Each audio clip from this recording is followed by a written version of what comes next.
So now we have a problem statement. Exercise 4.14. Two concentric circular coil X and Y of radii 16 centimeter and 10 centimeter. So मैं diagram इधर बनाता हूँ.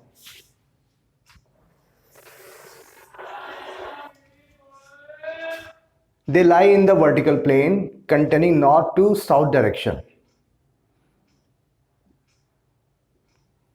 Containing north to south direction. ठीक है. तो ये हमारा एक्स कॉइल है और ये मेरा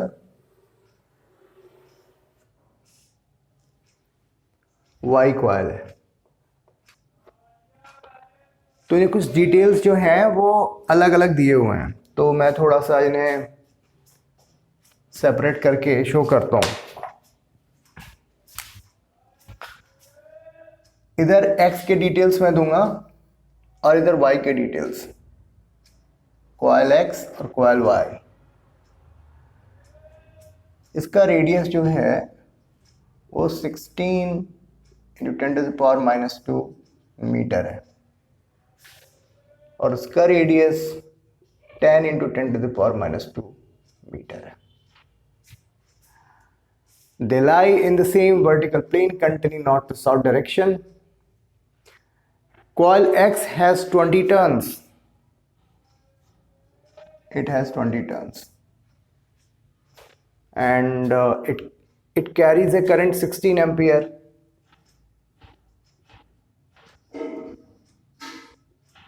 Okay. Coil Y has 25 turns and it is carrying current 18 ampere.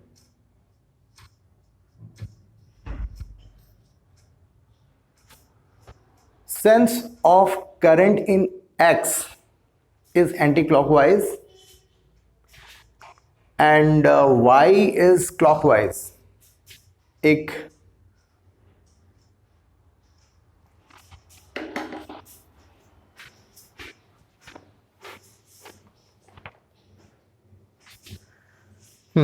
an observer is looking at the coil facing west.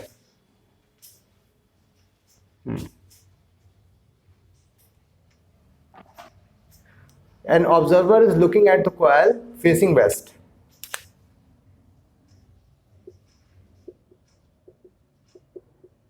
ठीक है. तो इसका मतलब ये हुआ कि एक ऑब्जर्वर है यहाँ पे and this observer is facing west. जैसे मान लिया कि ये ठीक, और इसके पर्सपेक्टिव से करंट जो एक्स कॉइल में जो फ्लो हो रही है वो एंटी क्लॉकवाइज फ्लो हो रही है.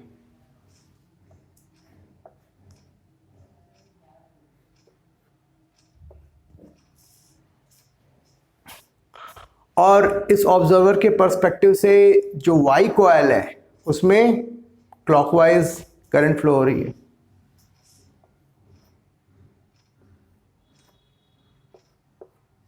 ठीक है.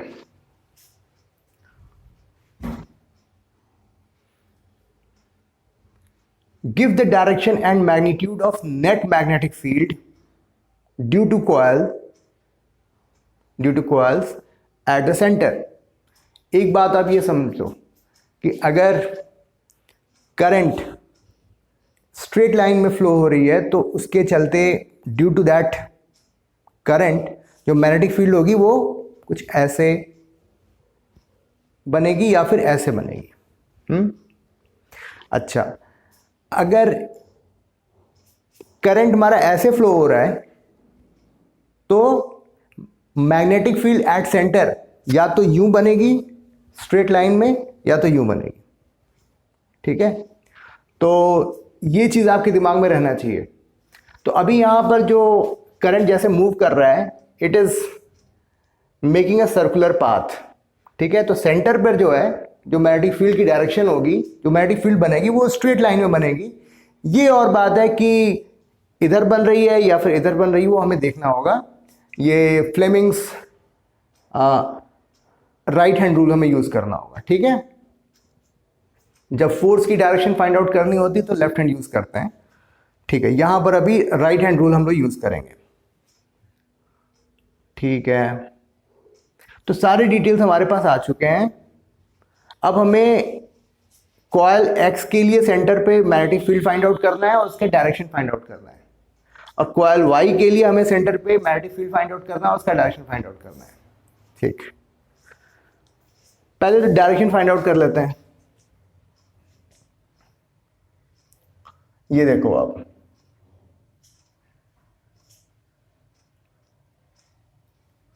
ये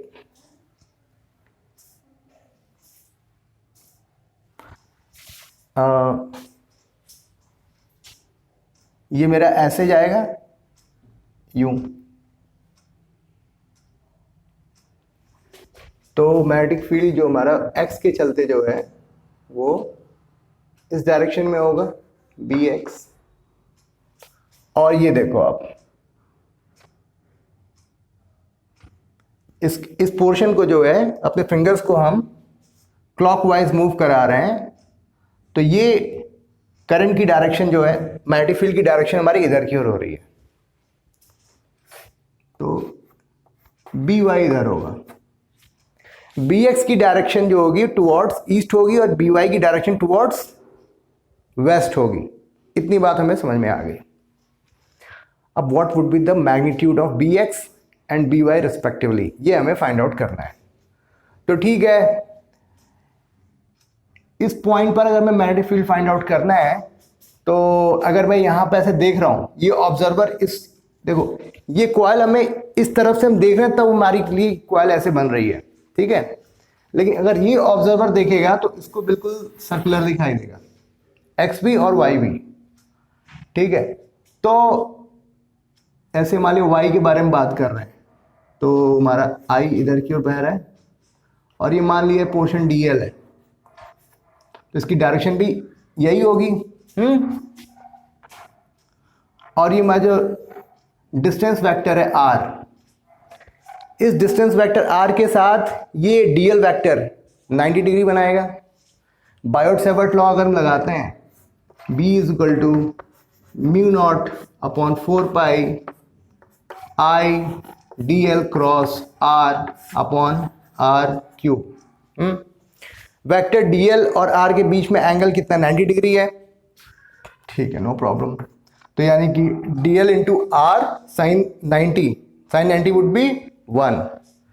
तो बी की वैल्यू हम क्या लिख सकते हैं, mu not upon 4 pi I D L upon R square.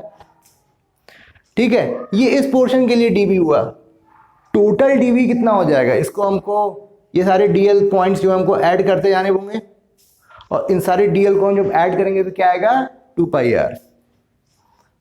तो mu not 2 pi R I upon 4 pi R square. R से ये आर कैंसिल हो गया, 2 से 4 कैंसिल हुआ, 2 आया, पाई से पाई कैंसिल हुआ। तो बी का हमारा फॉर्मूला बनता है mu not I upon 2 R. ठीक है, ये एडवाइजेबल है कि ये फॉर्मूला आप याद रखो। अब बी एक्स के लिए क्या होगा, mu not I of X and radius of X, और y के लिए, कॉइल y के लिए mu not I Y divided by radius of y। ठीक है, तो बी एक्स की वैल्यू पहले फाइंड आउट कर लेते हैं। Mu not I 16,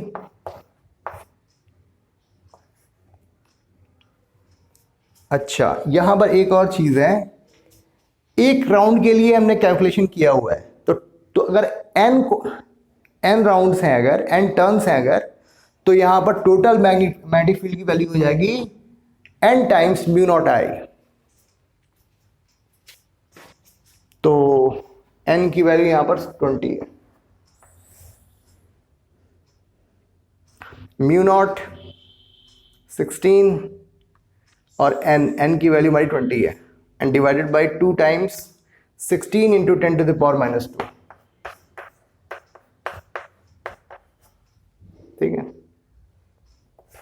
this gets cancelled, it becomes 10. 4 pi into 10 to the power minus 7, 10 to the power 3, 4 pi into 10 to the power minus 4 Tesla. ठीक है, मेरे ख्याल से तो कैलकुलेशन बिल्कुल सही दिख रही है। अभी बी वाई फाइंड आउट करते हैं। म्यू नॉट एन की वैल्यू क्या है 25, एन हो गया। आई की वैल्यू है 18 अपॉन 2 आर, आर कितना है 10 इन 10 टू द पावर माइनस 1। सब कुछ ठीक है ना। अभी n की वैल्यू हमने यहां पर पुट की हुई है 4 pi into 10 to the power minus 7, 25, 18, यहां पर 9 कर दो, 90 कर दो इसको। ये 100 हो गया, pi 10 to the power minus 5 into 90, 9.0, ये 4 हो गया। 9 pi into 10 to the power minus 4। ठीक है, टेस्ला। तो इसका मतलब बी वाई की वैल्यू ज्यादा हुई और बी एक्स की वैल्यू कम हुई, तो नेट मैग्नेटिक फील्ड क्या हो जाएगी, it would be towards the west direction. ठीक है, तो बी की वैल्यू होगी B Y minus B X which is 5 pi into 10 to the power minus 4 tesla और 5 पाई गॉस। ठीक है, 5 पाई गॉस। आई होप आपको ये एक्सप्लेनेशन समझ में आया होगा। और सिंपल क्वेश्चन था, कुछ ज़्यादा खास नहीं था, लेकिन इसको थोड़ा सा कॉम्प्लिकेट करने की कोशिश की गई। अगर आपने इस क्वेश्चन की लैंग्वेज को अच्छे से समझ लिया है तो ये क्वेश्चन बड़े आसानी से आप क्वेश्चन को सॉल्व कर सकते हो। ठीक, so this was all about this problem statement. Thank you.